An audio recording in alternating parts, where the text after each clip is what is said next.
Today I'm going to read Jan Brett's The Little Mermaid.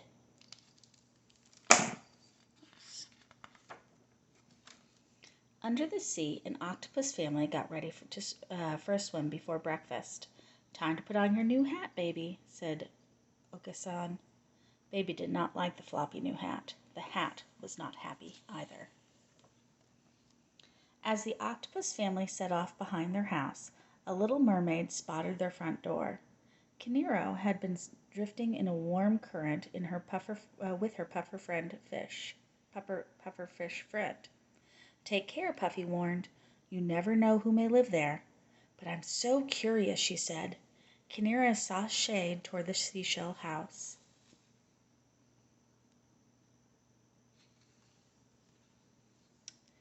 Inside, breakfast had been laid out. There was a great big shell, a middle-sized shell, and a little shell. Kinero took a bite from the great big shell. "Too crunchy," she said.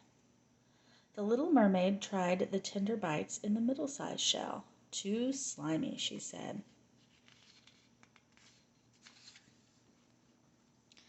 Puffy could guess what was coming next. Kinero sidled up to the little shell.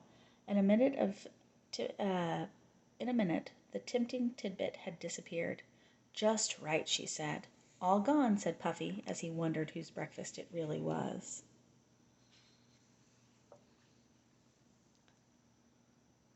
Kinero floated around the seashell house and saw 3 chairs. There was a big chair, a middle-sized chair, and a little chair.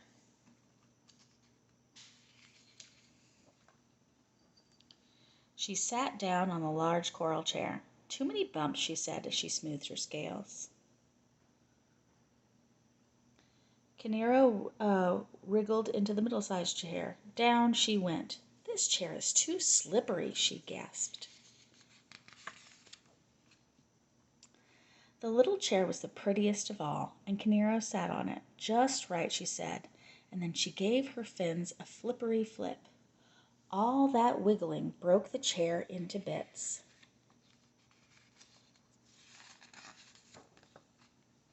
Kinero was sorry about the pretty chair, but not for long, because in the next room she spotted 3 beds.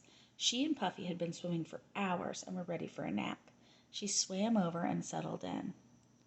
"What dreams we'll have," she told her friend. But someone had been eating in that bed, and there were smashed shells and crab claws all around. "This bed is too messy," she sighed.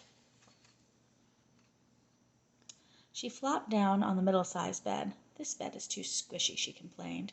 As Kinero patted her tiara, she spied the last small bed. It rocked like the cradle in the tide. She set her head down on a pillow star and fell fast asleep. Soon the octopus family returned over the sandy shoals. Right away, Ora-san saw his breakfast shell overturned. "Someone has been crunching on my crustaceans," he said, turning pink. Orca-san huffed. "My breakfast has been splashed." She turned pinkish too. Baby looked around for her breakfast, but all she saw was the upside-down shell. "Someone has been eating my breakfast, and there's nothing left for me," she cried.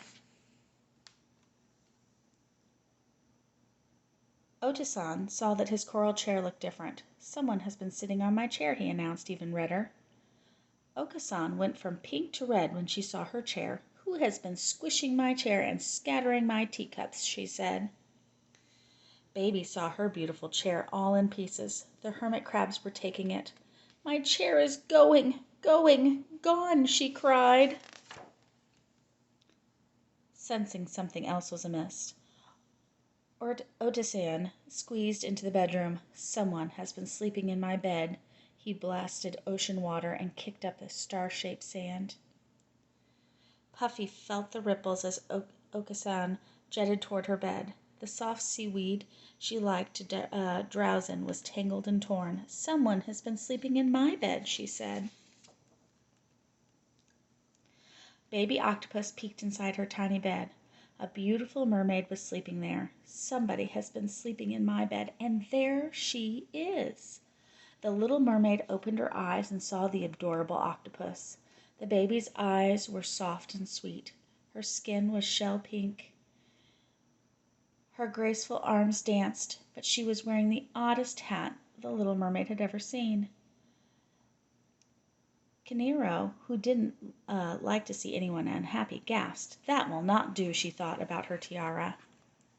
Just then all 3 octopuses reached Kinero with their 24 arms. Puff was ready. He puffed with all his might. Puffa, puffa, pokey, poke, stricky, strike. His sharp prickles did not let the octopus near the little mermaid. Kinero, Puffy, and her new friend, Ray, floated away in the warm current. They couldn't stop smiling about the baby octopus.